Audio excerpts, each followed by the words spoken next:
tarde de quarta-feira para você. Estamos no ar, ao vivo aqui na TV Horizonte com o nosso Pra Você. Pois é, a gente traz curiosidades, informações sobre muitos mineiros, pessoas que vocês já sabem, né? Fazem parte da nossa história. O que será que os nossos convidados gostam de fazer? Como foi a infância? Que ligação tem com a cidade onde nasceram ou cresceram?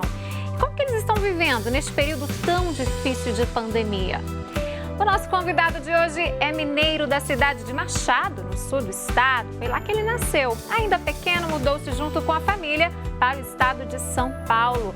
E de lá foi para outras cidades e outros países também. Depois, voltou para o Brasil.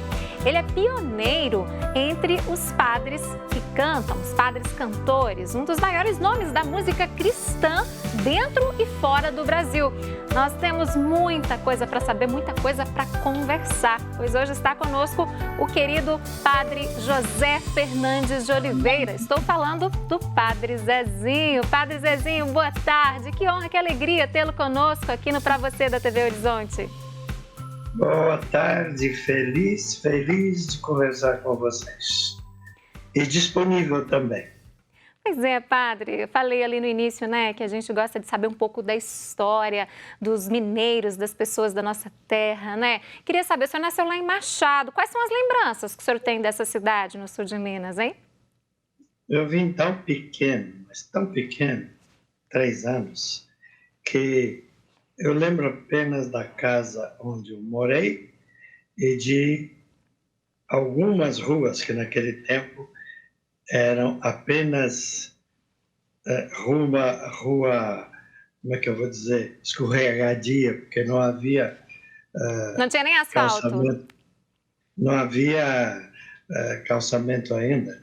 Então eu me lembro de mim escorregando, pequenininha ainda, numa folha de coqueiro, aproveitando a descida da rua, porque Machado tem muita descida. Uhum. Mas depois, pequeno, vim para cá e só voltei quando já estava tudo desenvolvido, a cidade é muito bonita, e aí sim, vim como padre muitas vezes, mas aí já de visita, porque a minha vida andou pelo mundo inteiro e eu moro em Taubaté, onde eu cresci também, e depois dou aula e criei cursos aqui na faculdade onde estou e, portanto, eu sou metade taubatiano de nascimento. Uhum. E aí, dali por diante de São Paulo, Taubaté e mundo. É uma mistura, né? Uma mistura gostosa. Padre Zezinho, eu queria falar um pouco de família, lembranças de família. Como que é a família do Padre Zezinho? Quando o senhor era criança, irmãos, pai, mãe, como que era? Eu me lembro, e depois me contaram também, nós éramos uma família bem grande. Os Nery e Oliveira, o irmão Nery é meu primo, eles estavam ligados a uma grande família. Então, de lá saíram vários padres e irmãs, e o irmão Nery também. Então, nós tínhamos uma formação religiosa muito grande na família. E alguns membros da família tinham 18 filhos. Então, você pode imaginar a multidão que é a minha família de Oliveira e Nery, e, além disso, outros. Porque minha mãe, por exemplo, era Neves. Uhum. E, então, essa mistura de Oliveira, Neves e os Nery deu a nossa família. Portanto, é muita gente. Família muito uma grande. Família, e muito religiosa também. Antes da pandemia... O irmão Nery, por exemplo, grande escritor, grande catequista, nós nos formamos com essa mentalidade.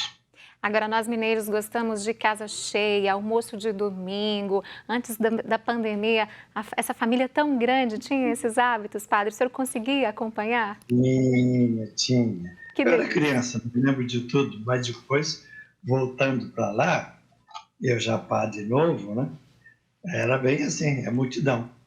E o pessoal é muito ligado, né? Um visita o outro, e todo mundo se chama primo, nem que seja na quinta geração, é tudo primo. Então a gente está muito ligado. Padre, eu queria começar falando um pouquinho agora sobre música. Queria que o senhor contasse para a gente como é que surgiu o interesse do senhor pela música. Eu sei que o pai foi uma grande inspiração, era violeiro, né? Isso mesmo. E meus tios também. Gostavam muito da viola mineira e de violão também. E muitas vezes, eu era criança ainda, quando eles vinham a Taubaté, vinham para cantar moda caipira, que eles gostavam muito.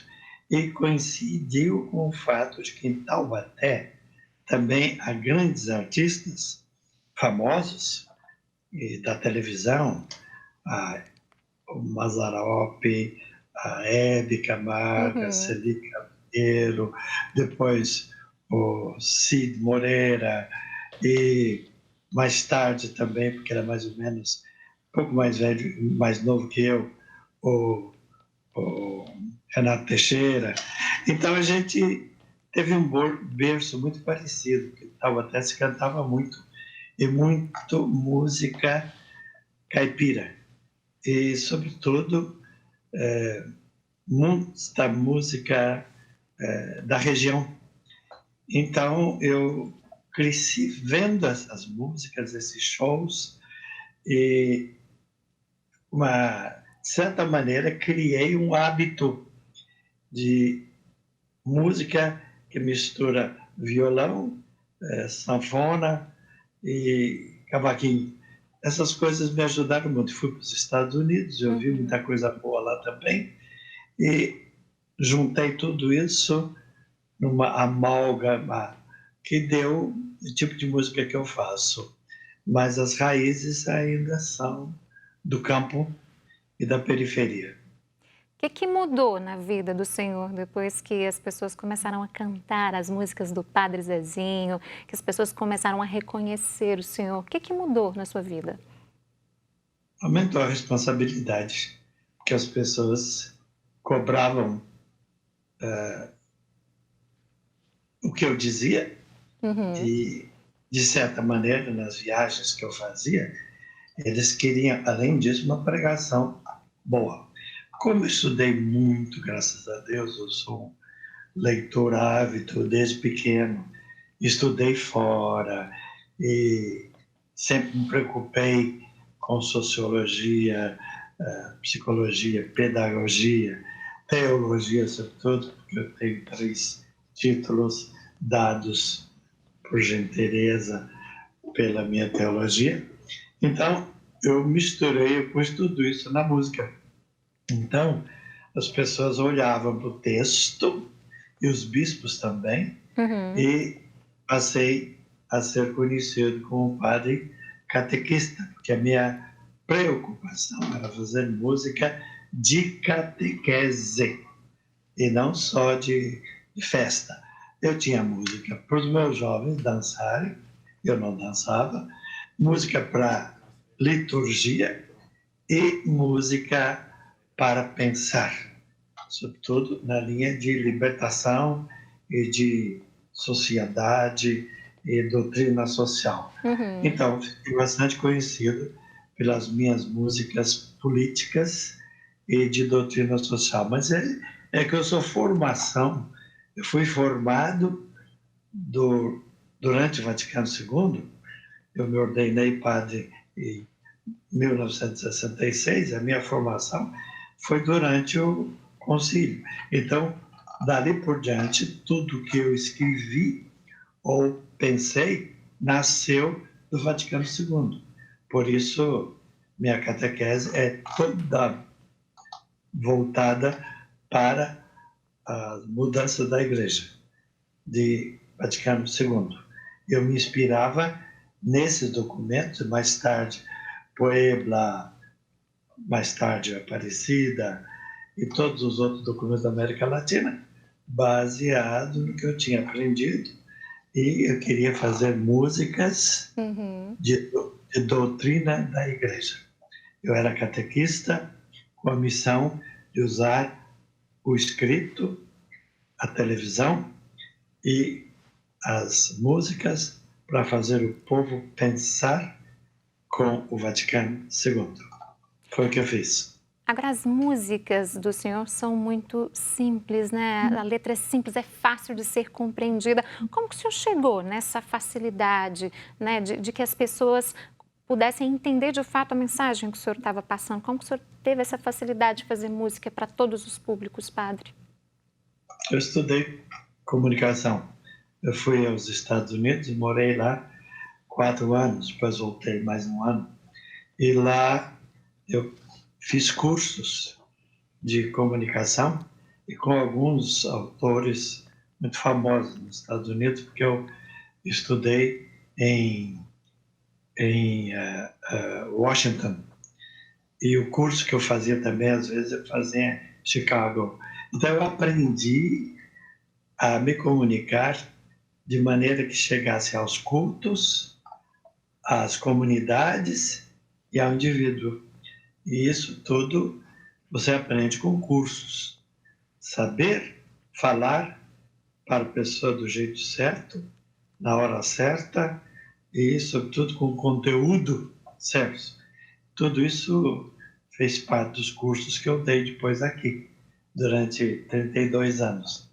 Então, de certa maneira, quando as pessoas perguntam por quê? Bom, porque eu estudei comunicação e tenho escrito muitos livros sobre isso. E comunicação é coisa muito séria, tem que estudar muito mesmo, porque não dá para improvisar. Não em comunicação. Ou você tem o conteúdo ou não tem. É como surfar sem ter tentado primeiro aprender a surfar. Então, quem entra na onda sem estar preparado, vai cair. Quem aprendeu a surfar, aí ele vai longe. E a comunicação é a mesma coisa. Tem muito surfista que cai porque não aprendeu. E é muito comunicador que falha muito porque ele não aprendeu a se comunicar. E só de um jeito. E não dá para ser só de um jeito. Você tem que olhar o ideário do povo, as tendências do povo, o conteúdo do povo, o conteúdo da igreja, a diocese onde você está, nas viagens, o Brasil lá do Nordeste, do Norte, do Sul, tudo isso são linguagens. E quem não estudou isso não vai assimilar uma linguagem universal. Que mensagem importante, inclusive para todos nós comunicadores. Padre Zezinho, o senhor continua conosco. Nossa conversa vai continuar no próximo bloco, porque agora a gente vai para um rápido intervalo. Mas não saia daí, daqui a pouquinho tem mais bate-papo com o querido Padre Zezinho. Voltamos já.